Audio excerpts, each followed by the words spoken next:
Okay,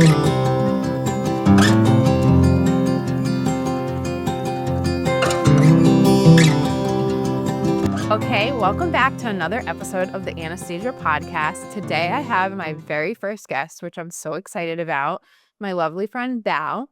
Hello. Val has been a true friend to me through motherhood. She has a son who's 1.5, and I cannot express how helpful it is to have mom friends, especially when you're going through your first kid transition. And Val was so supportive and helpful during my breastfeeding journey, pumping journey, so encouraging, and just kind of always there with those, your first time mom things. So being a little bit ahead of me, I was just so grateful for her friendship. And then we've started doing mom walks. And in our mom walks, we found that we both have an affinity for trash TV shows. So that's what brings us here today. We are going to be discussing the season 2 reunion that just aired yesterday. And we're just kind of going to go through it chronologically. I have about 15 minutes left. I didn't finish it because that thing was long. 12 minutes. Okay, but we are just going to go through it. I want to start by saying, Val, do you want to tell us about yourself a little bit? Sure. So I know Nastia because my husband Dan is family friends with her family. We're like cousins, not cousins, but cousins. Yes. So that's how we got to know each other through baby showers and family events, hangouts, cookouts, all these things. But yeah, so that's how our friendship came to be. My husband Dan and I have been together for about 8 years, married for almost 2 at this point. We have 1 year or 1.5 almost year old, 15-month-old Luca. He's the light of our lives. He made me a mom. And when I'm not at home with him, I work as a nurse. I've been a nurse for almost 2.5 years at this point. I work in long-term care and I love it. So I'm taking care of your grandmas and your grandpas, and they're the cutest things ever. So I have my friends in high school would have watched in high school, college. I never did because I could not just sit there and watch TV. But this time I had to, of being hooked up to an electric pump, feeding my baby, being up at all hours of the night with him.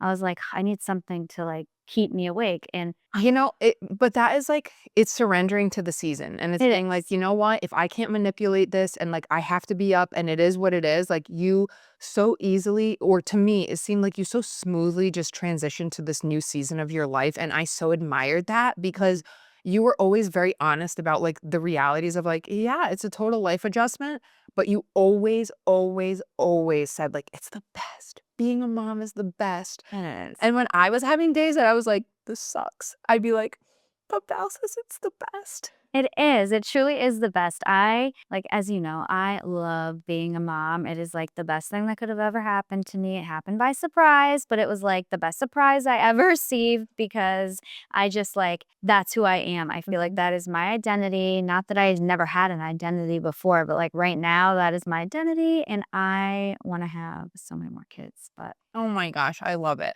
I do want to, if you're okay to share, I do want to share a little teaser. Wasn't it like you just graduated with your nursing degree?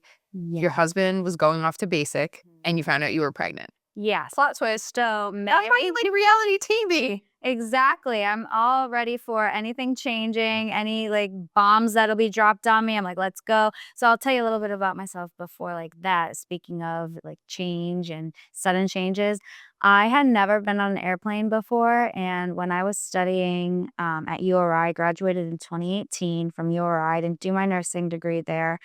But I studied communications, which an out-of-state communications degree, big regrets. But one thing I don't regret from it is I was able to study abroad, and I studied abroad in Thailand. I never gotten on an airplane, like I said before, and I went from Thailand for 6 months, and that was total culture shock. That is Thailand? Yeah. Why? You won. Bless you. I'm Yeah. so chicken to leave America. It's not even funny. It was the best experience of my life. I think about it. The friends that I made there, we still talk on a regular basis. It's been almost 9 years now since I've been, and it was the best time of my life. And I'll tell you, I had to go back in a second. I want to take Luca there. I want to go with Dan. And I just love Asian culture. I always have, ever since when I was You said Thailand. Wait, is Bangkok in Thailand? Yeah. Okay. Yeah. I was in Chiang Mai, northern Thailand, but I did spend some time in Bangkok. Very fun. I went to Chinatown in Boston for spring break. My mom was like, "Where do you want to go on vacation for spring break?" I was like, "Chinatown," in 5th grade. So ever since then, I've always been just like into the Asian culture, Asian food. I love it. So yeah, Did you ever watch The Bling Dynasty on no, Netflix? mm-mm. That's like super wealthy elite Asians, right? Is that like, are you allowed to call someone Asian Americans in like California? And did you ever watch the movie Crazy Rich Asians? No, I haven't. Anything that I'm telling you, the only thing that I can put my, like, binge watching hat on, it would be for reality TV. I don't know why. Well, Bling Dynasty is a reality TV, but I loved the movie Crazy Rich Asians because it was like a love story about those like select families that have like unimaginable wealth. And you're just like, huh? And like life is like a game. And you're like, oh, that's what I actually watched it again on my flight home from Hawaii because I was like, I love this Alright, movie. I'll have to check it out. And so, when I graduated from nursing school in 2023, it was summer, so that was May of 2023. I started my new job in July, and I was a neurosurgery nurse, which, it's a specialty, so there's a lot of learning and training that has to go into that. And then my husband was slated to leave for basic training in the National Guard, at the end of August. Well, first week of August comes around, and long story short, I find out that I'm pregnant. So I had to go through like all of that with him gone. The only way I could contact him is like once a week, but I would be working the night shift that week. So if he called me and I was on duty, I couldn't answer the phone. So I'd have to write him a letter, and it would get there in like 2 weeks. So old habits Everything at would that change point. by that time. Yeah. Yeah, Oh and my then gosh. my pregnancy was so tumultuous because at my 20-week scan, I found out that my baby was abnormally, like, his long bones were short, plus he had ventricle swelling. So I opted out of all of the genetic testing, and they were like, "You need to get it because the ventricular megaly, which is the brain swelling of the ventricles, plus the shortened long bones together could lead to trisomy 21, which is Down syndrome or dwarfism." So I was like going through all of this by myself, and they had just told me at the same time, "You're having a boy," which is what I wanted. I totally wanted a boy. Nothing against girls, but like I just Girl, yeah, nothing against girl. I thought I was having a boy. I wanted a boy. if I were to have a baby girl, I'd hope she's everything like Achillea. I really think with kids, like God gives you what you need in that season. And like Mhm. I needed a girl, like, and I've said this in past episodes, because I needed to change in my brain like a dynamic between a mother and daughter. And it like, Mhm. because my parents are immigrants and it's like so deeply complicated, but it's I think before kids, like because if Luca was a girl, he would have so adapted and life would have been perfect. And it's just pre-becoming parents, it's funny how we categorize that in our mind, like I want a girl or I want a boy. But then like you have a kid and you're just so happy that it's a healthy, beautiful baby. And it really is true. You're just like, okay, whatever.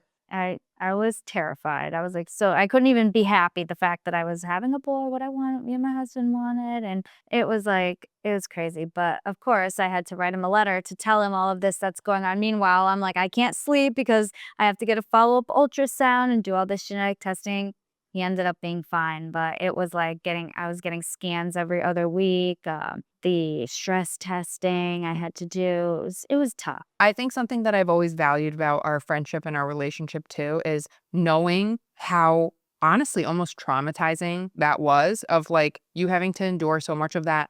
I don't want to say alone because you have good support systems, but Mhm. that still is a lot for a mom to handle mentally while you're growing your baby. And on the other side of that, how you still speak so positively about everything like becoming a mom related. Like it is true, like things can be hard, but you can still have like, you choose the outlook on it. You were like, "Despite all that, this is still the best."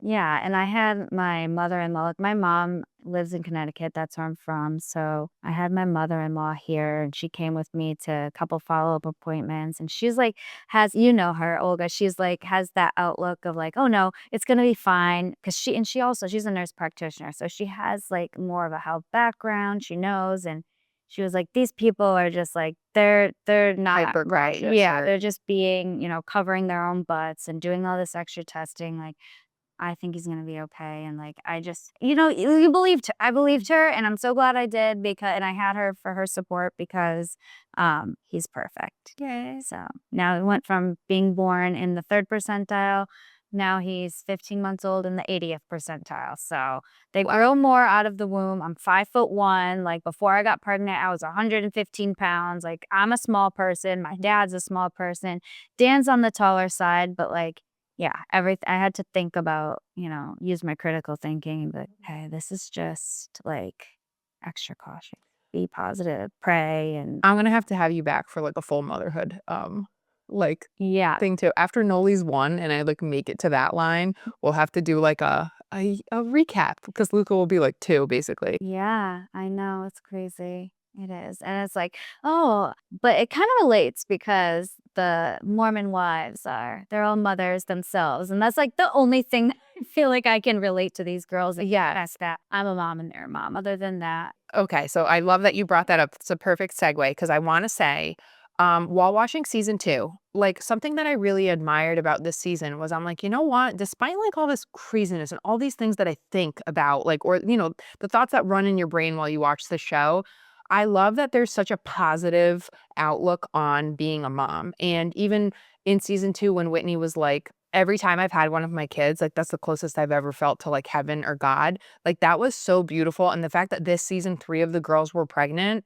something I think I specifically liked about that is something that was hard for me going through my first pregnancy is feeling like so much of my life was put on hold, and I'm like, yeah. "I can't do anything for my business." Even, like, going back to work, everything feels so overhauled by having a newborn and then an infant, and I would have to actively remind myself, like, some of my closest peers who are still running their businesses, getting after it, like, it's ages and stages, but, like, you don't lose the ability to do that just because you've become a mom, even though it feels like it when you first have that baby because it's still so fresh and you're learning your new identity in being a mom, and then even seeing these girls still, like, being like, "Yeah, this show is going on at this point in my life, but, like, I still wanna grow my family," and I'm sure that they're all thinking about their kids' ages, and it just reminds me, like, the levels of, like, how amazing women are.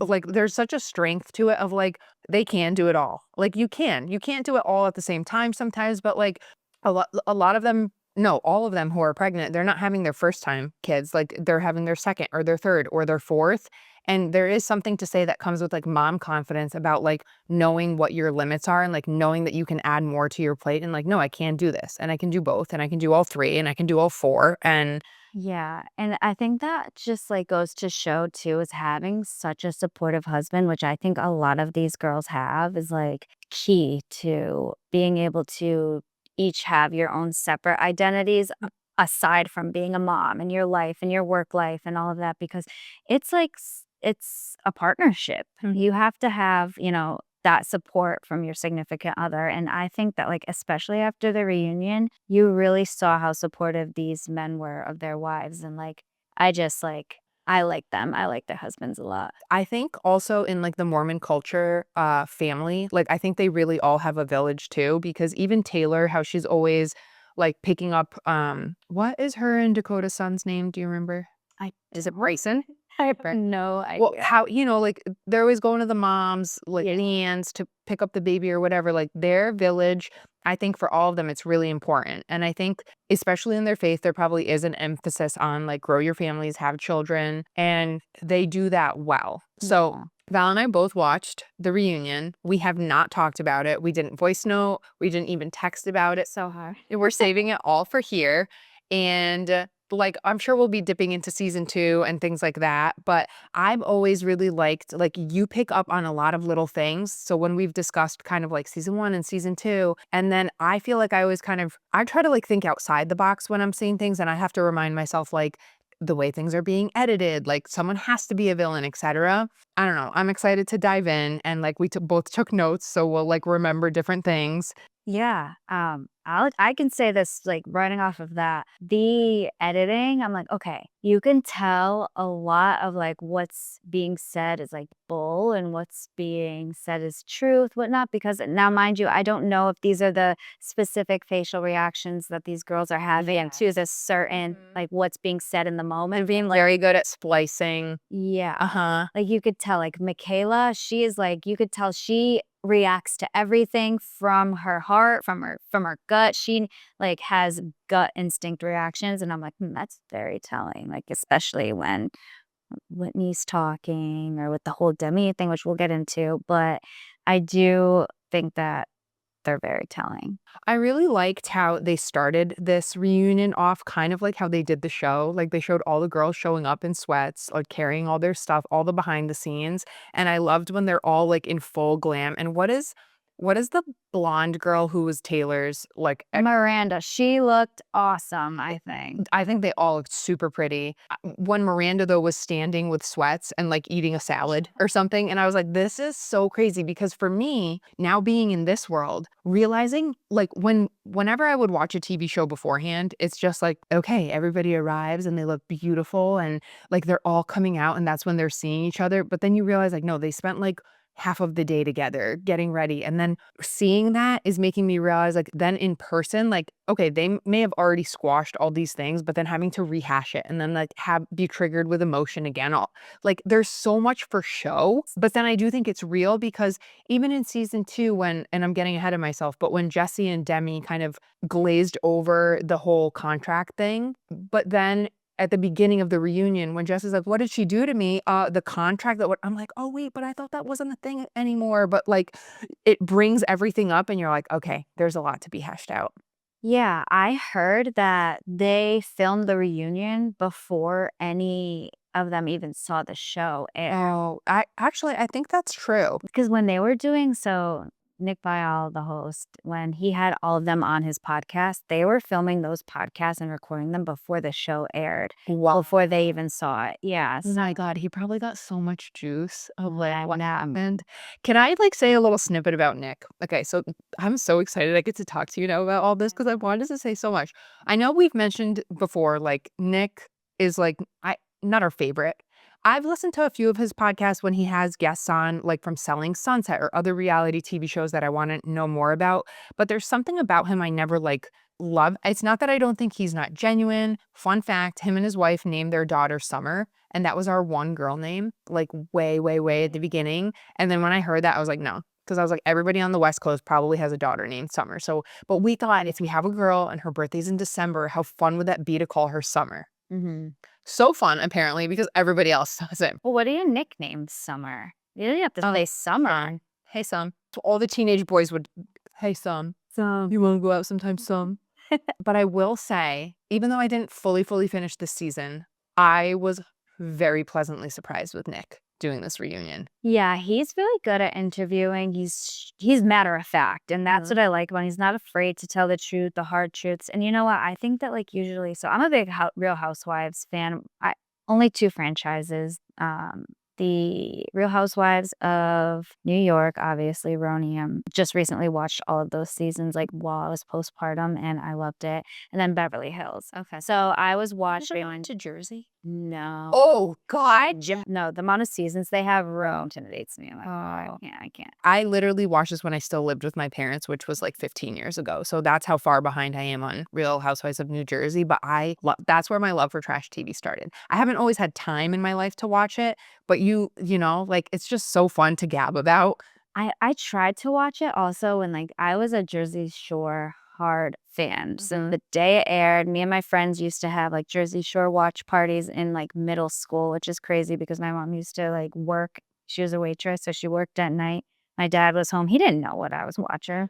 And all my friends would come to my place. We'd watch it on my sunroom. We'd order pizza. We made T-shirts, like Jersey Shore. That is so fun. Yeah, with the iron-on letters, and I to this day, I still watch it. I'm current. I'll rewatch old episodes. Wait, Jersey Shore is still on? Yeah, Family Vacation. I listen to Snooki's podcast religiously. Oh my God. Yeah. What's up So with her and her husband? nothing. They're Wait, there's good. yes. Yeah. I don't know. So she did a whole like fitness makeover on Mhm. her life. And I remember like watching something. Years ago. Yes, yes. Like years ago, she got very into like she put herself first. And because she was always like that, a little bit of a mess on the show, like the OG one, when she got arrested and everything like that. And I do feel like a lot of times, I think when people come into stardom, life gets so crazy that they overhaul their life as like a buoy, Yeah. like a lifesaver for them. And I love to see it because it shows that that balance is possible. And because for me, exercise is not just exercise. It's like brain health and it's like helps you think clearly. Me and the dog and the baby did a hike today and Val, I was like, hi, when I came home, I was like, yep, that was like medicine. Like I was Yeah. high because it's for you. But I remember seeing something, and this is years ago, like honestly, maybe more than 5 years. What's her husband's name? Giovanni? Gianni. Gianni. And she was like, don't be lazy. Get up, work out, move your ass. There's no excuse. And like her husband had really bloated at the time. And I was like, oh my gosh, is she saying this low key for him? And then I don't know, girls, like, I'm like, she hasn't posted her husband in a long time, but I'm glad that they're. No, he wants nothing to do with her reality style. And he said that like he was on the show. He had, like I think she embarrassed him on the show. Oh. Yeah. So he Oh. was like, I'm done. They actually had their own show for a while. It was Snooki and JWoww broke off and they had their own. And he was shown a lot on it.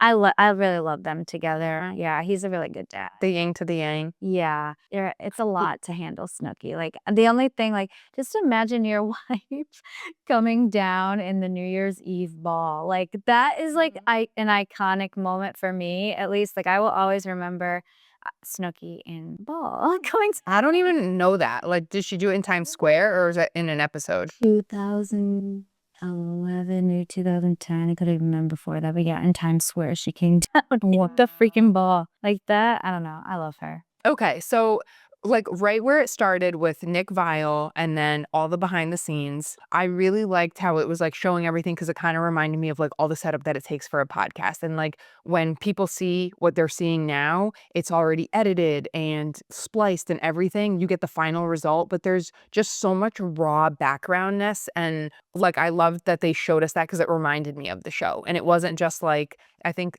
do you ever watch Love is Blind? No, I haven't watched that. No, like a lot of shows with the reunions, Oh, they just wait, show I'm up for the thinking- reunion. I'm thinking of Love Island. I've never watched Love Island. I Same. did watch the first season of Love is Blind. I've only watched like season 2, 3, 4 of Love is Blind, and then I feel like it kind of got old. Those Netflix shows, like The Too Hot to Handle, Sneaky Links, like all those, I can't get into those for some reason. They're too, like, I don't know. I am an addict though for Selling Sunset, Oh, I love that. Selling the OC, and did you see the New York one. I love that one. Okay, Spelled in Elena. Manhattan, I think. Yes, Elena, is that the blonde girl? Yeah. She is literally my boss. Like they're the same person. Really? She is a girl who's like, I worked hard so you girls can have like I can't wait to have Sam on this podcast because I'm like, I was watching that show postpartum. It was like, it came out in December. So it's like Noli is new. And I'm like, what's this? And I start watching it. And I like voice note Sam one day and I'm like, girl, it's going to sound so weird, but I'm watching this show on Netflix and like, this chick is like literally you. And then she's like, wait, I was watching it with my husband. And I was like, I really like this girl. Like, I'm so like aligned with so many. You'd love that show. Oh my gosh. So we have to talk about all those in the future too. And they do. Absolutely. But yeah, their dating stuff, it just gets repetitive. It does. And then you find out all this stuff of everyone coming out and like people playing the games and people are not even actually really applying. They're like scouting people and it's just, yeah. One and done for those shows, I feel like. Okay, what did you think about when Jessie pulled her phone out and was like, oh, I have receipts? Like when Nick straight up asked her, like, Mauricio, is that his name? Marciano. And then she like couldn't answer. And she's like, it's all going to be explained in season 3. Okay, I'll tell you this. I read people very easily and I'm like, the reason why they're doing this is because of this. And I can explain that because of XYZ. Well, an example. Before we even heard Demi, the recording that Jen had of her being like, hey, this is what you need to say to the production, blah, blah, blah. I was like, oh, okay, now it makes sense. She's using Jessie as a scapegoat for what she did with Marciano. You think so? I do. I don't think Jesse and Marciano had sex at all. I really don't. So where, like, the stuff comes in with Jesse being like, "My husband and I are going through a vulnerable place, and it's all gonna be explained in season 3, and I hope people appreciate, like, our vulnerability because it will help." I think maybe by chance, like, through the stardom, right, of them, like, becoming superstars and Secret Lives of Mormon Wives exploding, that impacts a lot. And if they maybe were not on the same page in marriage, I'm sure it created turbulence. Yeah. And I think that's more what they refer to in, like, things them going through things or them working through things. I did make a note at some point, and I can't remember exactly where it was, but I was like, "I wonder if her husband was, like, emotionally cheating?" Maybe. Like, just texting because okay, everything was on the girls. Then the dads started getting shown more. I think sometimes we forget the vastness of the world and literally the sick, deranged freaks that are probably going into their husband's DMs and Yeah, well, they have to be somewhat a little bit insecure if their wives are on TV, all over social media, they're attractive, they're the breadwinners of the family, like, they have to it takes a special guy to have to really, like, yes. not succumb to that. See, I never thought about it like that, but that's so true because that's a lot for a man, especially if you're kind of holding the place in your family as maybe like that's what Jen's husband really struggled with, right? Yeah. Because he seems like I have to say too, to me it's freaking wild how young all these girls were when they got married and Yeah. I feel like so many of the issues they have that come up in their lives with like cheating or infidel or whatever, like all these things, I'm like, it's because you guys were all babies and you were forced into something as serious as marriage. And I'm pro like marrying your person early if you know that's your person.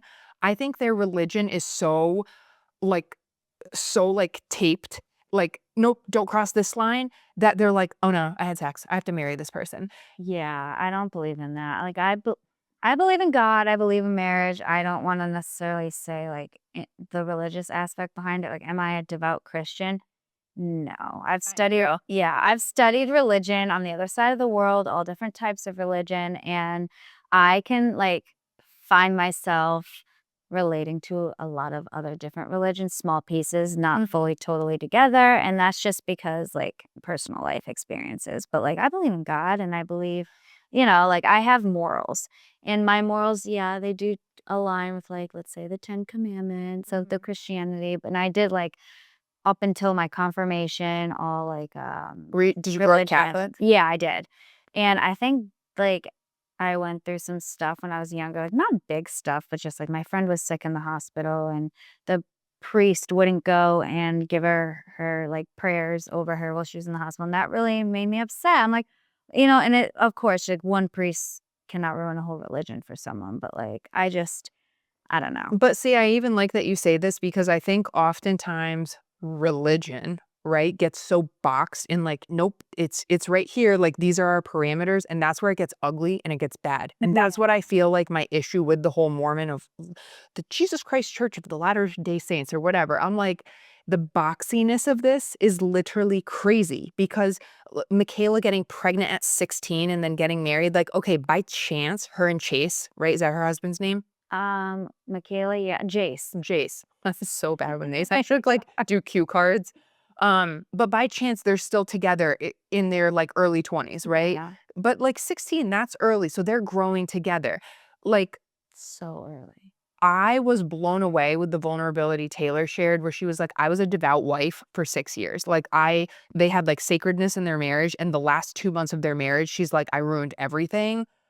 I'm like, "Oh my goodness, the trauma these kids deal with or these girls and people deal with," because I do think, like, the faith and your relationship with God and, like, reading the word because the word can be interpreted, and, like, yes, you look in religion to pastors, priests, etcetera, to help you understand it, right? Because they're supposed to be appointed people who study the word and understand it a little bit more and are supposed to help explain it, but I think sometimes religion gets so boxed and so controlled, and it's like, this is the way. This is the only way." Yes. That even when they're saying like, "Okay, so how come you guys can't drink coffee because it has caffeine, but you guys are like soda addicts, but then you're doing coffee enemas." Like that stuff to me is that's religion. That is boxed religion.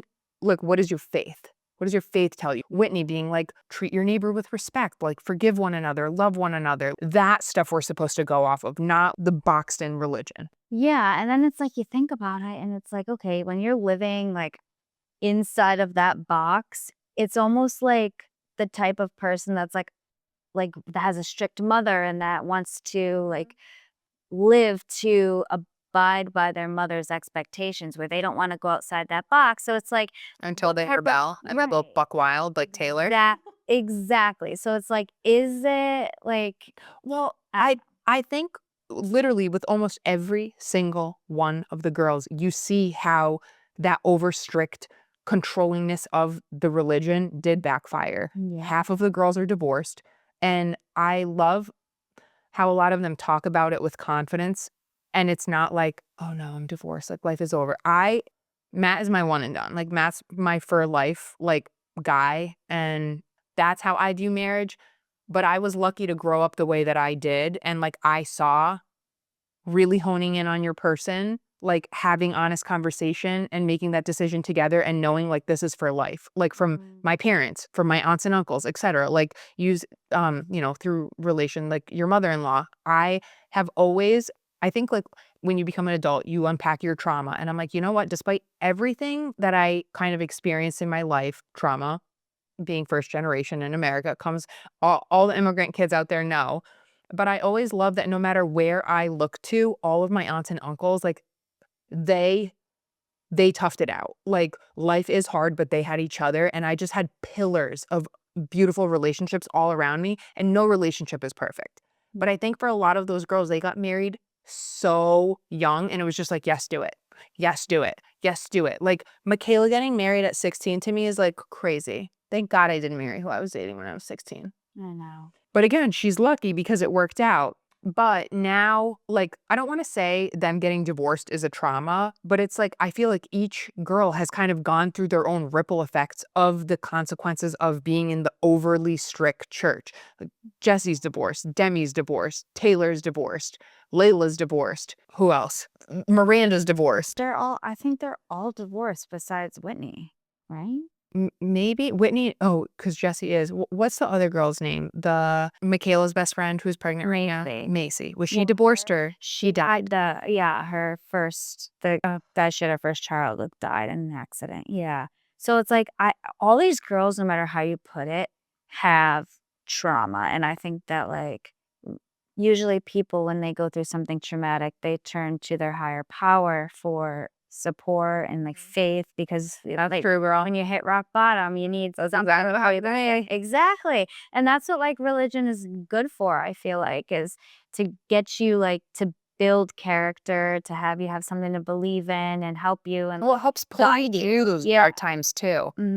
So that makes a lot of sense why they've become so involved with the church. But like I said, maybe that religion isn't the best for them to follow. I don't know. I mean, it's like Taylor, for example, can call herself a Mormon mom talker, but she still drank alcohol, she cheated, she, all these things that go against their religious beliefs. So it's like when people call themselves Christian or Mormon and all this other, and they keep continuously making those mistakes, it's you know, they turn to religion to kind of not as an excuse, I mean, maybe, but they use their religion to kind of justify a little bit, which is, I mean, I don't know, I think it's kind of wrong. Okay, so with Taylor, I really feel like I've never seen someone try harder in my whole life. Literally. Like, there's such a love-hate because she's so honest. Like, she owns up to everything, and there's something so likable about that because I feel like when I would watch the show in season 2, when Demi would express frustrations with Taylor, I remember right when I started watching it, I texted you and I was like, "Dude, I'm so team Demi," and I didn't know how the season was gonna unfold. But I really was, like, thinking, "Okay, these girls are just behind the scenes, like, so fed up with being mistreated by someone who's supposed to be their friend, and Demi's just the one who, like, speaks a little bit more forcefully." I do think, like, something I noted while I was watching this is I've always said your 20s are your years where you shed friendships. If people like leech on you or they're toxic and you just feel terrible after you spend time with them or whatever, it's like a natural shedding. And that's how you find your true circle. Yeah. I think these girls are in a very difficult spot because regardless of who's toxic and who's not, they're like, we have something good going here. How many of them are there? What, like 8? I don't know. Well, I can't count, but Yeah, I'm trying to remember because they sent 2 of them back. So Miranda and Layla are the 2 single ones. Then there's Taylor, Michaela, Macy. Macy, Jennifer, Jen. Jesse, Whitney, Yeah, did I say Demi? and Demi, which she's like not in it. So 9-ish. Yeah. Okay. So, what other than like high school, do you know anyone who has a group of 9 girls that are all best friends that are not talking shit about each other behind their back? Like, it doesn't exist. What did they say? Like even Jesus, like they Yeah. couldn't get all the disciples. Yeah. No, exactly. It's Yeah. like, what? Like, obviously, it's not going to work. You're not all going to be best friends. Because the person it's such an anomaly. What I always say about dating, it's not supposed to work out with everyone because you're looking for that one person that like you align with the most, but then you actively choose to work forward in life. Imagine doing that with 11 friends, 9 friends. That's hard. And then with friendships too, like I always really believe you have to decide what relationships you want to pour into.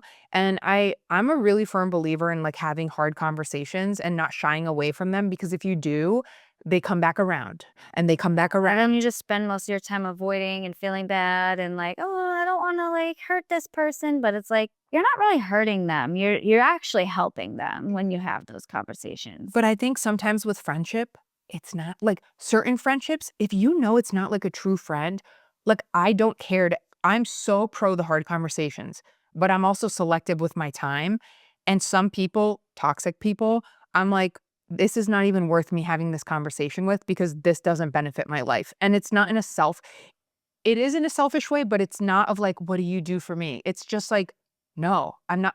My husband, I will always lean into hard conversations with. That's the best relationship of my life. Like, that is something for the course of my life. True friends, yeah, you can be like, hey, like, when we had this one of my best friends and I just had a hard talk earlier today. Like, it happens sometimes, but it's good on the other side.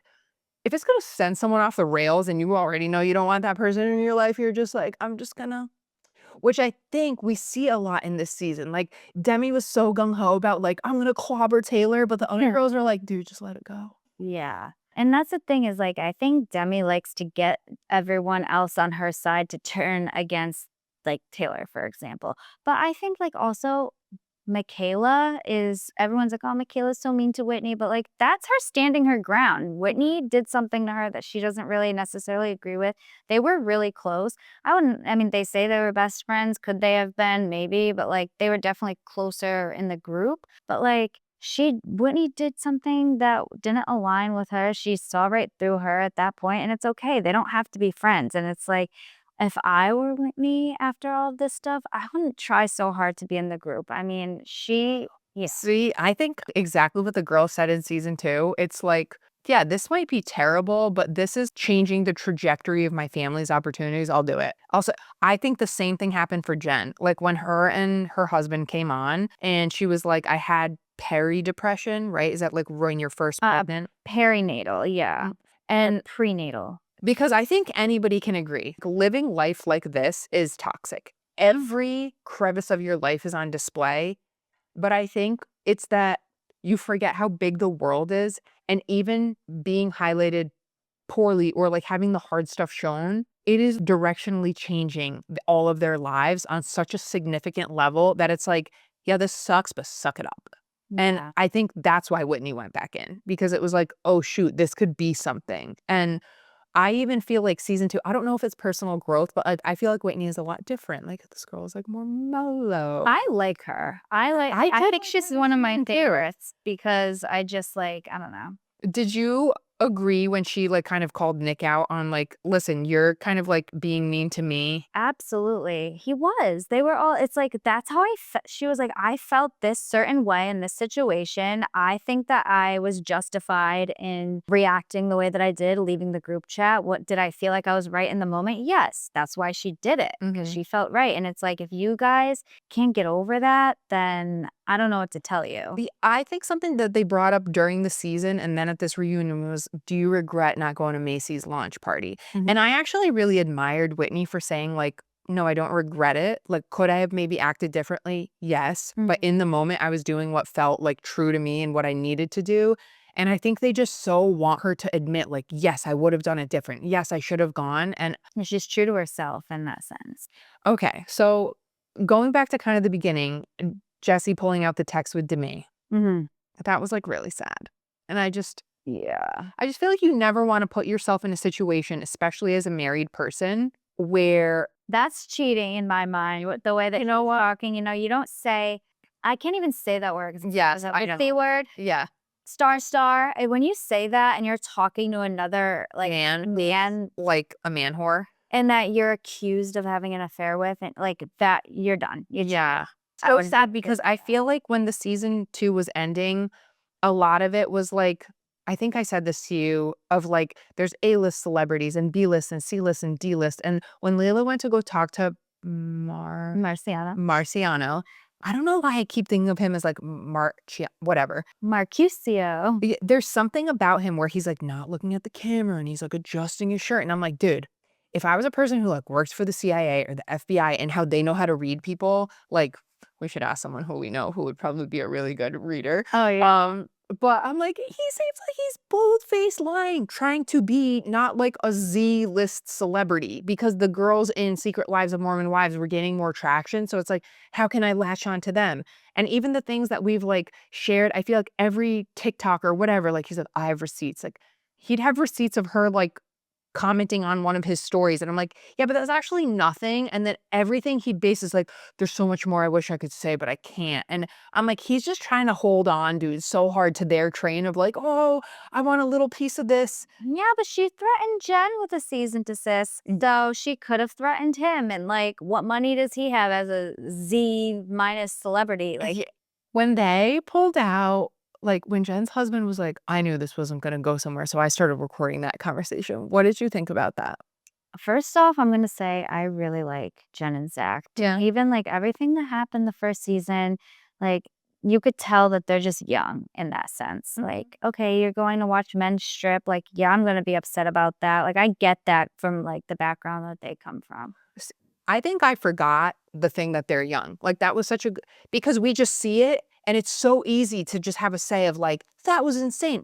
They're literally babies. Yeah, and, like, I remember when I at my high school relationship, I would be, like, upset if my high school boyfriend liked another girl's picture on Instagram, like, that's the type of so, like, you're young, that's, like I get it. One of their first relationships, you're going to a strip club, you're hanging out with them, you're oiling them up, like, I could see where he came from, the way that he reacted. He was in the middle of a phase of addiction. That's, like he's I understand exactly where he's coming from. Hey oh, with gambling? Yeah, He had a gambling addiction? he did Oh, during that time. okay. So it's like, of course, he's gonna deflect and make, because she's upset with him about his gambling. Well, you know what? You did something that's like kind of wrong in my eyes. So I'm gonna go off on you and make you look like the bad person. Cause that's what someone in addiction does, or someone like, I get it. That's your nurse mental health background coming out. Yes, I could see like, I see all sides, and, like, I've been in that place before with, like, because 'cause I've been in multiple relationships where, like, some of them are a little bit toxic, I but mean, who hasn't been in a toxic relationship? yeah, Then you find the right one, exactly, like, and you that's leave that life behind, a ton of it. You just find someone who can handle your, like, schmidge of toxicness, exactly. and then you choose not the dark side. Yeah. He totally worked on himself, she worked on herself, they left the show halfway through to focus on them, and I respect that so much because it's like you have children. You're a mother. Not only are you your own responsibility, but you have the responsibility of these children. So you need to work on yourself, not only for you, but for your kids. And they totally did that, which, like, the whole ketamine thing is a little bizarre to What me. the freak is ketamine? Is that a hard drug? Yes. Okay. I mean, when people use it recreationally, like when they go to like those music festivals, or like get it going in a K-hole, it's like rolling on Molly or ecstasy. It's like one of those type. But Mhm. I guess like they use psychedelics in psychology a little bit to bring people Yeah, out of freaking crazy. yeah. You don't need to travel outside the US. Go to Utah. Yeah. See how the Utahs live. Everybody's got work done. We'll circle back to that. They're doing ketamine. Yeah. Like, it's crazy. But like it's medicinal. They whatever. I mean, I know Joe Rogan talks a lot. Like, he has people on his show who like talk about different drugs that there are available in our like world, and like Mhm. helping soldiers with PTSD, and like, or people who have suffered from depression for like decades, and it like wiping that part of their brain and they get a reset. And I know I don't know enough about this, but I really liked when her husband said like, we spend 9 hours a week in therapy, because you just bringing up that they're parents, there is a whole different level of responsibility when children are involved, and I'm just more soberly aware to that now, being a first-time mom. And I, like, again, just admire how gracefully you say that, because you've already taken on this, like, "I'm a mother," like, that is so imprinted in your identity Mhm. that that's the lens you look at everything through too, like, "Well, I'm glad that they're working on each other because they're parents."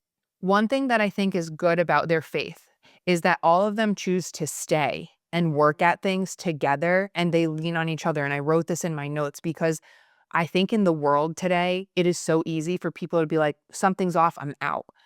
And I think uniquely, a lot of these girls, their relationships are like an exception to the rule, because Yeah. Jen and her husband took their hands together and they're like, we are working at this. 9 hours of therapy a week. People barely do 1 hour and they're like, we're working on our relationship and it's not working out. Yeah, they put the work in, and I have so much respect for that because it's like and granted, they didn't like infidelity didn't really happen. Mhm. Maybe it did, and it wasn't shown to us, but like it I don't think didn't. it did. I think at this point they'd be honest. Right. And like those things like infidelity, messaging another woman or going to a male strip club, like Yes. those things, if you can't get over that and you are always holding it against your partner, there is no reason for you to Yeah. be together. We've talked about like marriage and what we feel baselines for marriage. And you and I are very eye to eye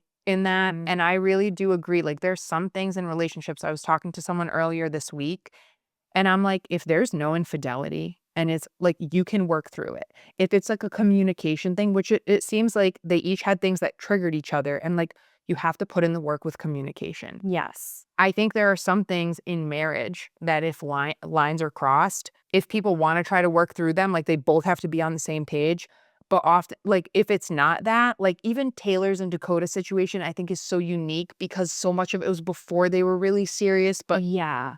we can get into that. But I really do think them, despite not having that and still showing up and working that hard at it, like I'm rooting for them. Yeah. No, because like to Taylor, her first marriage, for example, they had the whole swinging thing. She was with someone else's husband. Her husband was with someone else. Like, once you see that and like, okay, you could have been okay with it. But like, if you're dwelling on it and that's still popping up in your mind and all you can imagine is like your partner with someone else, there's no way you can fix that. I think if someone is truly in tune with marriage and what like the sanctity of marriage is, I don't think anybody would be okay with that. And I Mm. think even at that season of their life, people who do that stuff must have just enough distraction going on in their day to day that they don't ever have to sit and resonate with their thoughts.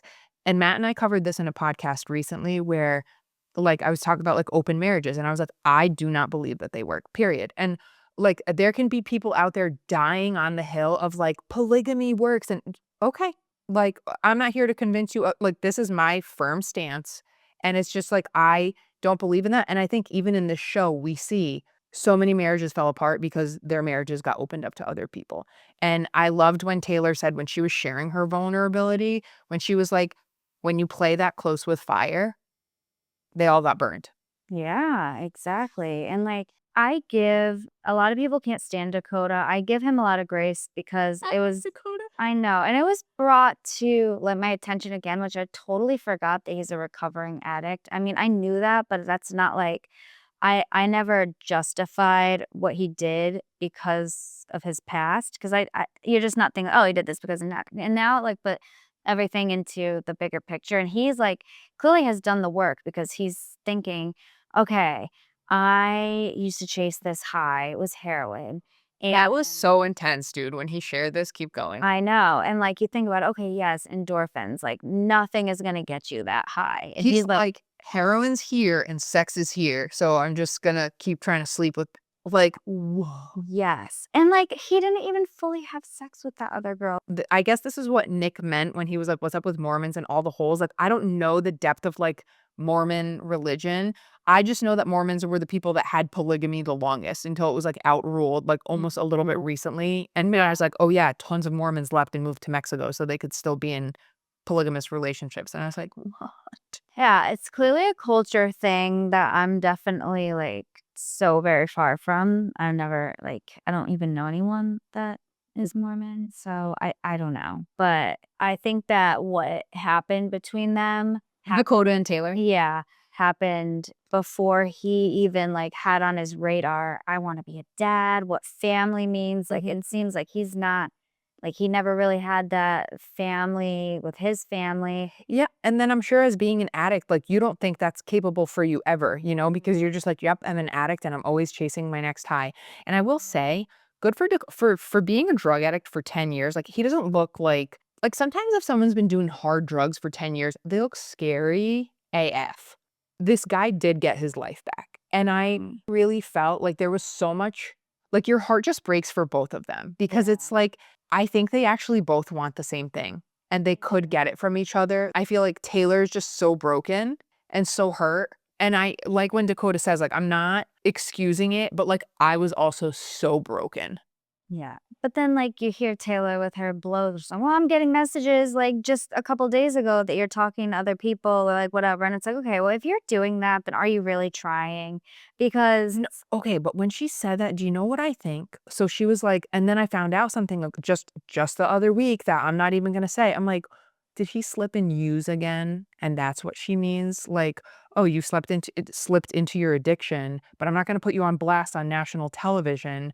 But like you're pretending that you're all that because she was like, do would I believe you right now? No. I don't know if it's because I'm like, I don't wanna say hopeless romantic because I don't just believe, like, be blind to, like, realities of what are going on. I think I so want them to be together because I think if they worked as hard as, like, Jen and her husband are working or like, I do believe God can restore and, like, God can change people's hearts and, like, literally like, shed them of that previous stuff because I do think, like, Dakota so wants that family with her. And when Taylor was, like, talking about what everyone was like, who was sleeping with who, and this person was my husband's b oh my gosh, and then yeah. it was showing all the men talking in the back rooms, and Dakota's like, "Jesus Christ, dude, yep, that's my girl." That's my girl. That was so funny. But I he's, like, love Dakota. accepting her, you know what I mean? Yes. Like, "Oh, yep, that's her, like, go off," but, like, I don't like how she is holding his past against him for this long. It's like and then still sleeping with him, mind you. Like, you need to cut the line and say, "We're either gonna be sleeping together and working on this, or we're gonna be done in co-parenting," because, like, you're leading him on, like, he's already broken, you're broken, like, you're just, like, digging this hole deeper and deeper of toxicity where, like, are you actually even working on things? Are you just gonna use, like, "Oh, you got me mad one day, so I'm gonna hold your past against you," because and that if that's gonna be the case, they're never gonna work, and Mhm. I don't want them to be together if they're gonna be toxic. Well, I have 2 things to say about this. One, this is where I was like, I think I like Nick Viall," because he pressed into them so hard Yeah. about this. He's like, "Taylor, do you think you're, like, abusing your position of power right now that you know Dakota will, like, do anything for you and you're, like, trying to punish him?" And she's like, "Whoa, whoa, whoa." I don't know if she's even really aware of it because I do think he was onto something there. The second thing is, I think Taylor can't forgive herself Yeah. because religious trauma is real. Like, I think part of her faith, like, I think she lives with so much guilt, which for me, it's really funny because I'm very aware of like how religion can be toxic and really just like alter people's mind. And okay, you growing up Catholic, like they always talk about Catholic guilt. Like Catholic guilt is so big and it's like can loom over your life.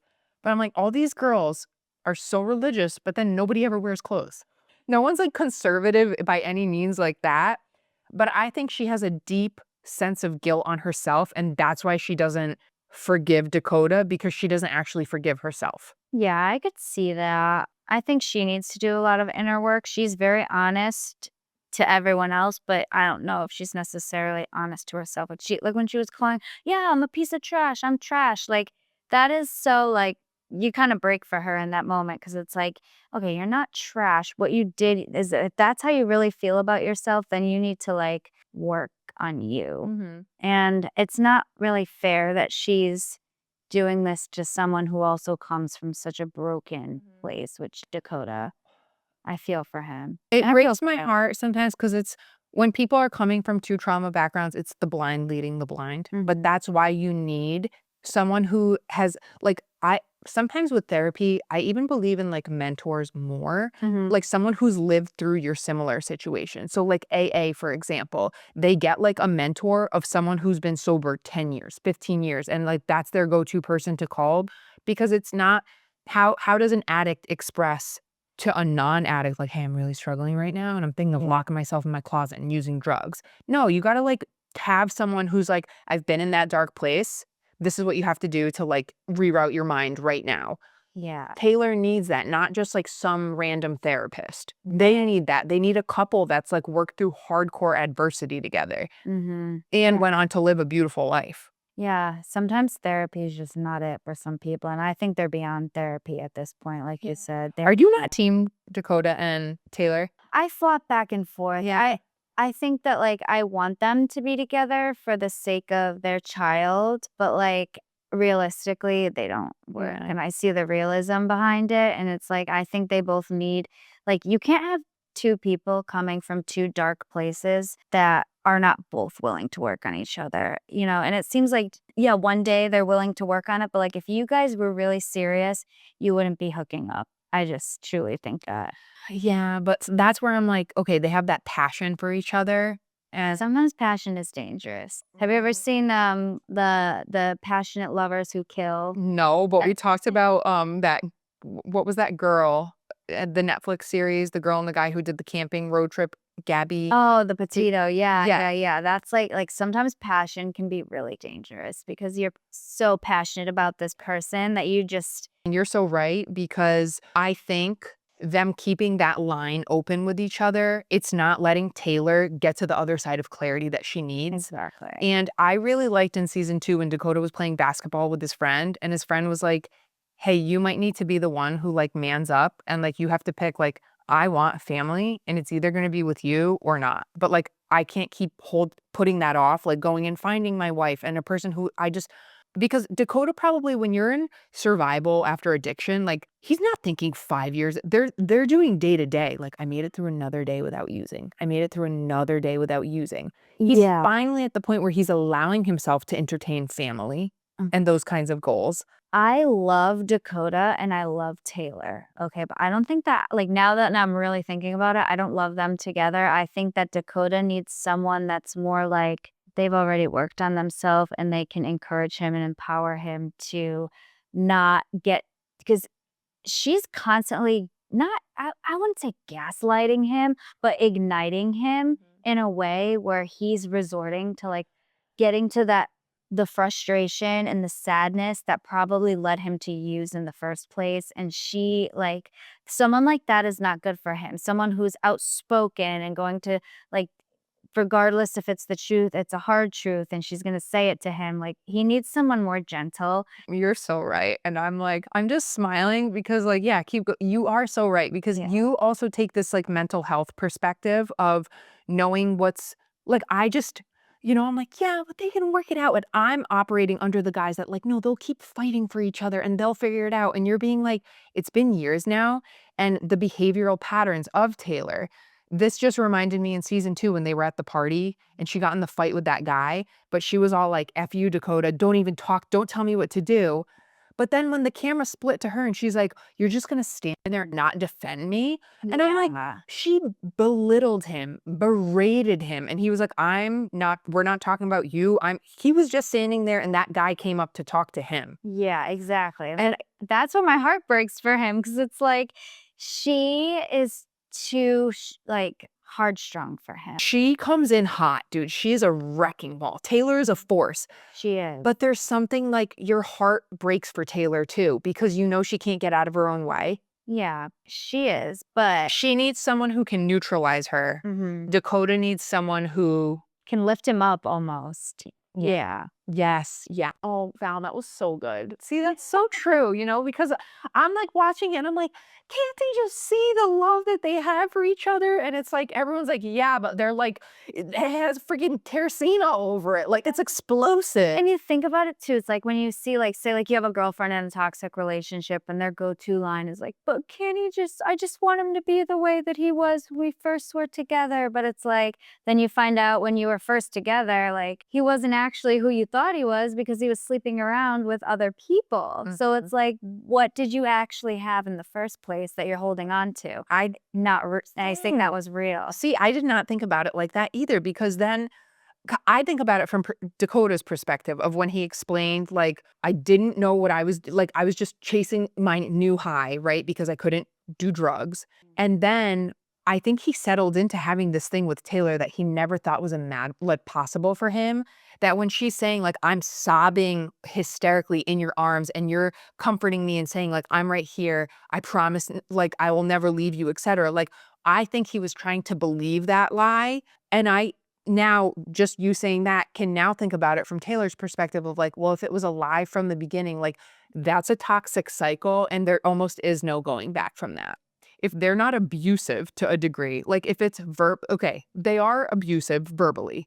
Do I think their level of toxicity can be helped with therapy? I think yes. I think if things are physical, no. Because, I mean, maybe with another therapist, I don't know. It depends on the amount people are trying to, like, are you ready to sit in therapy 5 days a week? Like, are you going to make that your full-time job to see if you can make it work? Or are you just realizing that you guys are each other's catalysts and that's how it's going to be for life? Yeah, you have to think about it. They never had anything before they found out they were pregnant. Like, they didn't. Remember the garage fight? That was like all I remember of them. Oh, yeah, where she peed her pants. Yeah. And Okay. that's like, he can handle her when he's like that. And that's just because that's him. But like, I don't think that they ever really had any. Dude, this is making me so sad because I think like Dakota Taylor, like, I like them, but not together. I think I agree. I think from like a sobered, like come down to earth Anastasia moment, like she has 3 kids and they deserve a like, stable dad. This is like why I love Taylor. This girl's crying on her phone all the time. And it doesn't look like she's crying in front of her kids, but she makes these reels or TikToks all the time of like literally bawling her eyes out. And I'm like, dude. Yeah, I love her, but do I think she's a little unwell? Yes. But I mean, that's her. And like, she has the support. Her family's super supportive. Do I think her? Yeah. And like, that's just where she comes from is like, you could tell her mom's like that. You could tell her dad's like that. Like, he's not afraid to tell her that she's a hoe. Like, like it's crazy. It's like she's been, I almost wonder if her parents were really young and like they got together, like they were Mormons and they got together and they stayed because oh, yeah, just the way that Leanne talks to her friends and her daughter and the way that her father talks to her mother, it's like or you her could father talks to Dakota, like trying to be a bro. I'm like, "Oy, oy, oy, oy." So we just did a little detour, had to go check on the babies. Now we have another guest star, my second guest ever on the podcast. Yay. Can you clap? Yay. Hi, Luca. This is Val's baby boy. Got his matching shirt with his mom, Narragansett t-shirts. We'll keep the rest of this. We're going to make it short and kind of tie it in or send it home. We'll keep it G-rated since we have a G audience. Something that I wanted to talk about, and then you mentioned, you were very interested in the Michaela and Whitney feud. Like, you sent me the other week that you were rewatching season 1 to like pick up on it. And then I don't know what happens at the end, but you said there was something big and you'll tell me, but I wanted to talk about Whitney and her husband as well. And before we do the trauma of it, how about when it was Grayscale Did you see his hairline? Yeah. He obviously has new hair. That's So does Dakota. I'm like, yeah. that's where I was like, it's not just the women in Utah. Like, what is going on in Utah? It's anyone with money though, I feel like and what's on TV. That's so true because I would do the same thing. Yeah, if I had the money to, like, get plugs where I'm, like, losing hair, I'd absolutely get them. That is wicked funny. I did not even think about that. But I feel like it's a lot more common out there. Yeah, absolutely. Here, I think people probably do it, but it's like more secret. Yeah. So, I guess let's talk about Layla first, Did they okay? did they show that on season 2? Was that like something I missed when I watched it? Like, did I step out of the room? I don't remember hearing it on the show, but they must have if they did the flashback. Like, I remember them hanging out together, but I don't necessarily remember that conversation. But it makes sense now because I was like, why would she get that done to her body? But now it makes sense. She has body dysmorphia. And like, I in high school definitely struggled with that. I think every girl at one point in their life I think our struggled with generation. it. Yeah. I know I'm like on the a little bit older side, but we were totally the like generation that was attacked with like body image, and the only jeans that they sold were ultra ultra crotch low rise, like, Yeah. and diet culture was like such a huge thing. But I don't know, isn't she like a Gen Zer? She's young. She's super young, but I think that it's worse for the younger generation as well, especially with social media and TikTok and all like the people who are influencers that have the money to do it and like they spend a lot of not only time like working on their content but editing their content. That yeah, you're always looking at yourself that close, and that Yeah. gets hard. It's relatable. Like I said, you could and I feel like every girl has gone through like I feel fat, but I'm not like until you actually get fat, you don't realize that, Mhm. oh my gosh, I wasn't actually fat. But yeah, she definitely struggles with a little like you can tell with the body dysmorphia and like the whole thing like really hit home was like when people tell her she looks like healthy, that was triggering for her because like I can totally relate to that. And I feel for her, I really do, but it's like I feel like to have like to go through such a transformation, like head to toe surgical transformation, there has to be something deeper within. And like knowing that she like resulted to self-harm at one point is it's really sad, but like doing it for her kids and like realizing, okay, like my kids are gonna see this, like I need to get better, and that's, like I admire that. Like I said, doing anything for your kids, I liked when she said, remember when we earlier talked about, like, I feel like they all realize, like, what Secret Lives of Mormon Wives can do for their life, and that's why they're like, "I'll just, like, deal with the toxicity of it," and, like, that's why Jen was coming back, and that's why I feel like Demi won't really be out of, like, the group. I think she'll come back into the Mom Talk group because even when Layla said, like, it was hard for her to put, like, food on the table for her kids, and then when she got her first real paycheck from doing it, like, it was life-changing. It's like, I think anyone I mean, what do you wanna put up with, like, crap at a job that you hate or, like, a job like that, a show, like, where yeah, it has, like, annoying stuff, but, like, you still have a lot of free reign in your own life.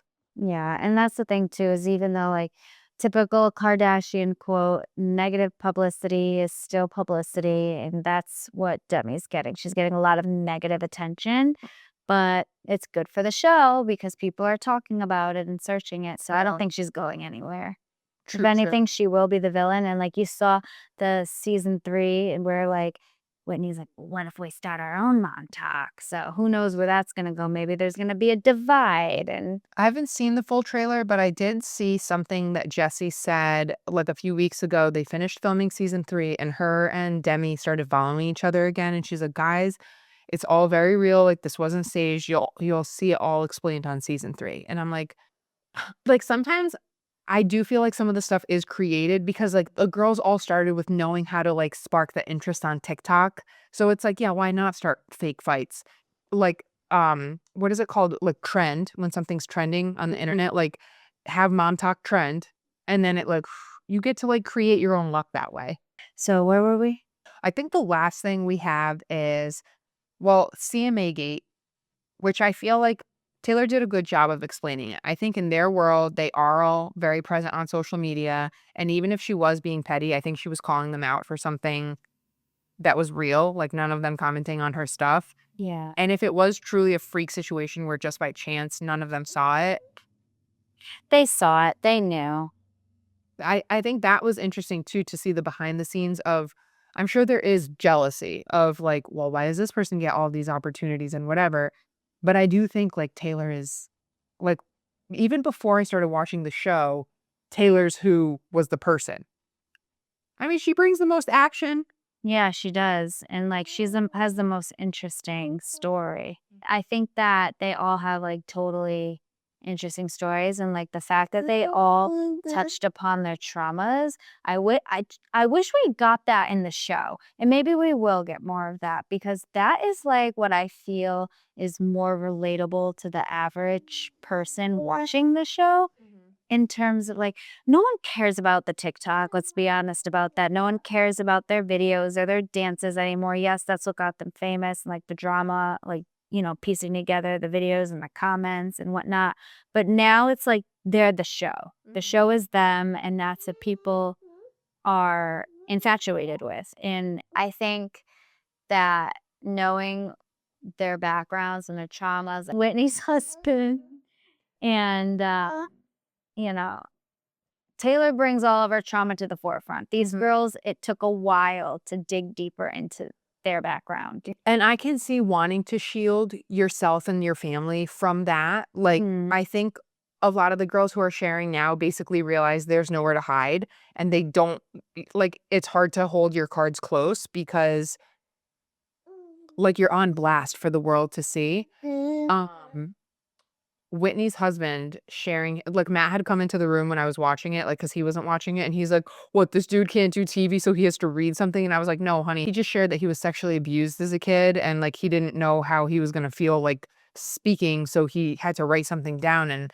that was, like, crazy. Yeah, I really like, and for a man to admit that is so it's empowering even for, like, women, I feel, because, like, men usually hide behind that, and for him to come to a sense for his marriage and be like, "Okay, the reason why I'm addicted to, like, the gratification of pornography is correlated to the fact that I was sexually traumatized in my past," like, that's huge, and that is, like, an immense amount of self-growth that I can admire in any human, and, like, then it started, like, almost a chain reaction, not only, like, with probably the audience and the general people watching at home, but the people on the show, like, just in that small, tiny group of people, there's what, 3 people that came out about being or what, it was him, Michaela, and I think that's it, 2 people. But still, like, the chain reaction of, like, you let yourself be vulnerable, so then I felt like I could be vulnerable. Wait, but then you know how you said you wanted to talk about Michaela being hard on Whitney, now knowing what Whitney was going through? What if okay, you know when people are going through trauma or going through things, sometimes it can reignite someone else's trauma. So what if Michaela actually couldn't like be there for Whitney because it was traumatizing to her? Yeah, could have been. I mean, to know now that because the pornography thing and the Tinder now it didn't I don't know if it ever said if he was, like, sexually assaulted by another man or a woman, or like if his Tinder was like for men or for women. Maybe it Yeah, I thought the buzz behind it was that he was doing Tinder for men or something. So yeah, maybe he was abused by a man. it could have been. And that makes sense. Especially like with the whole confusion because there's people in my own life that I know who have gone through that and they have like a little bit of confusion or like they've worked through it. So that makes sense. It's really hard too because my therapist was telling me about this because, you know, now that I'm a mom, I'm like, you just are much more aware of like the world of perverts out there. And like, I'm just such a freak about even changing Noli in public restrooms because you don't know. And, anyways, I was kind of expressing that and I was talking about Tim Tebow's foundation because he's so like, they have a huge foundation going after people who go after kids, basically, like underage kids. And she was saying that sexual trauma like that when it happens at a young age, it freezes the person's mind in that age, Hmm. in that developmental space. So, like, sexually, you're stuck there, and it's just on loop. in that person's life, like, unless you get the proper help. And that's crazy because then it's people probably trying to figure out how to navigate it yourself, but it's so traumatic that your brain basically freezes. And that makes sense, and I can't relate, but, like, I know that like, I have empathy for that, and I can imagine just the fact that Whitney and him worked through it is just, like, incredible. They still have so many kids, they're still together, and, like, seeing that how Michaela since now it's open that she knew about it because he opened up to her, whatever, it was made aware that she knew, but why was she so hard on Whitney knowing that she's going through this with her husband and all of that? Like, it kinda makes you feel for Whitney in that aspect, which I did. Yes. I felt like before putting everything together about the trauma, I'm like, okay, Michaela is kind of like Demi. Like Michaela to Whitney is Demi to Taylor. And I was like, Demi is done with Taylor's stuff. And she's like, I'm done, like going back and forth about it. This is my stance. But Demi is loud. Like she is a bold personality. Michaela is more subtle. So I feel like Michaela still reached the same output of like, hey, I'm not friends with Whitney anymore, but she just is more muted about it. She's like, "And there's nothing that needs to be said." But she in season 2 started going to therapy for her own sexual abuse Mhm. or trauma. Because she was, like, hard on Whitney and they had the fallout season 1, maybe she really was, like, triggered by what Whitney was going through with her husband. Peeling back the layers of stuff like that, it takes time, and maybe they'll get the opportunity to work past it together and get to that point. I don't know. I watched season 1, like I said, back a little bit, and they went to Colorado, I think Aspen, they had a trip, and Demi was so mean to Whitney that, like, kinda started the whole her wanting to exit the group, and I'm like, "Oh, but now they're all best friends. They're like, besties." And then you get the fast forward when they're going through the recording of Jen with Demi trying to, like, I guess, like, control what she says to production about her storyline. She said the same thing to Whitney. It, like, panned, like, 3 hours back to when she was like, "Okay, well, you can just say this about me and Oh, whatever." that's And it's like, is she just be friends with Whitney to because she knows Whitney's weak? I think, like, when there's a common enemy, people do bond over that. Like, Okay. I don't think it's makes either of them a bad person because that's a natural thing, especially if, like, Demi is on the outskirts now. I don't know, there's familiarity and birds of a feather do flock together. I was proud of Jen in that recorded phone conversation when she was like, "Mhm, but, like, I do have my perspective on what happened," and like, she kinda stood her ground without being, like, overly rude. I think that was her kind of saying, like, "Demi, I can't just, like, bold-faced lie for you." And I still don't know if Demi because, like, what's cheating, right? Like, you even said, okay, that conversation, that text conversation, that's cheating, and I agree. Like, that is inappropriate. That's not what Marciano is saying him and Jesse level of cheating, but who knows? Yeah. I don't know. I don't know if you wanna talk about the thing that I shared with you on TikTok of Sheena Shea, the woman from Mhm. Vanderpump Rules. Yes. That was another thing, sorry to interrupt you. That was another thing where I felt like he had this perfect storyline where there's such blurred details that he'd be like, "Yeah, this happened." And then Jesse saying like, "No, absolutely not. Like I let him in my hotel room. He slept on the couch." Like, cause you know, it's like they're all like these celebs just starting to get stardom. And it's like, oh my gosh, yeah, of course we're all friends. And I think he was just like trying to see if he could run with it. I think so. I don't know. Knowing what I know about Marciano, I've watched him on Vanderpump Villa, and then I've seen, like, the 2 shows intertwined because of him. He's, like, totally an attention seeker. That's why he cheated on his girlfriend so many times because he likes attention. So I could see him, like, chasing that. Mhm. But at the same time, why does he have to lie? And I think that he's more likely to lie for Demi and to cover her because he likes her. So it's Oh, like, that's so true. I'm like, he's lying because he's that person. Like someone who cheats on people all the time. Like there are some people who are just like pathological liars and it's the thrill and it's he's probably like any press is good press. So whatever I have to do, like at least if I'm in the press, it's good for me. if he like he got a lot of flack for sleeping with a married woman, allegedly. So like why, why not lie for Demi and make it seem like he didn't do something so bad? But then it's like Jesse's a married woman too, so I guess I don't know where that's coming from. Them showing the recorded things and the screenshots and stuff, this is probably the last thing I have to say, and then I want you to tell me what happens at the end. But even when Layla showed the text conversation to Taylor during season 2, I'm like, these people, like, they don't know what happens after they finish filming, how things can be edited, that I feel like everyone, like, is like, I have to back myself up here because I don't know how things are gonna get manipulated. And it's crazy because you're seeing that more and more in reality TV. Oh, this is like people's ways to get around their NDAs. They're like, dude, I'm not gonna let this fester for months. What was the, like, Nick Viall kept saying the whole episode, there's like a big surprise or a big shock at the end. There's really not. I mean, you're not gonna be surprised. You're probably not gonna be shocked, but Jen and Whitney are going on Dancing with the Stars. Yes. Oh, I saw that. I didn't know that that was a surprise. Yes, so it's like, yeah, Wow. Was Michaela still pregnant during the reunion? it looks like it. Oh, I at one point was like, did Michaela have her baby and just the Macy and Jen are pregnant? Do you feel like when Jen and her husband came on, do you feel like Jen's whole tone was softer? Like, I feel like she was almost like, when you're like in the doghouse a little bit and you're just like almost like Whitney when she was trying to come back to the group, like, I'm just gonna like be a little neutral here and just use a little softer speech. Yeah, but I thought it was so weird that they like kept them off screen for the whole why. I wonder why they I did. think because they were like not in, like, they were really only in episode 1 or 2, Yeah. maybe 3. And I didn't realize season 2, each episode was an hour.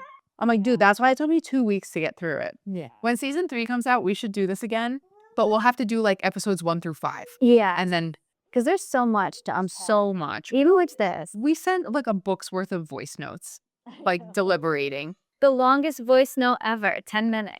Okay. Thank you so much for joining us. The kids are done. Thank you to everybody who listened along. Feel free to DM me, email me if you have any comments or suggestions. Like, follow, share, and we'll see you next time. Can you wave? Bye.